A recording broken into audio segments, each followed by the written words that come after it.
Hello guys, तर आज आहे नरक चतुर्दशी. नरक चतुर्दशी हा दिवस अश्विन महिन्याच्या कृष्ण पक्षातील चतुर्थीला म्हणजेच 14व्या दिवशी येतो. हिंदू पौराणिक कथानुसार द्वापार युगामध्ये नरकासूर नावाचा एक असुर होता. त्याने आपल्या कारागृहात 16,000 स्त्रियांना बंदी बनवून ठेवले होते. तो त्यांचा खूप छळ करत असे, त्यांना खूप त्रास देत असे.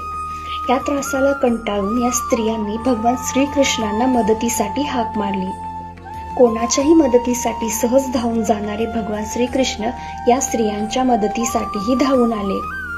आपली पत्नी सत्यभामा हिच्यासोबत भगवान श्रीकृष्णांनी या नरकासुराचा वध केला व या स्त्रियांना मुक्त केले.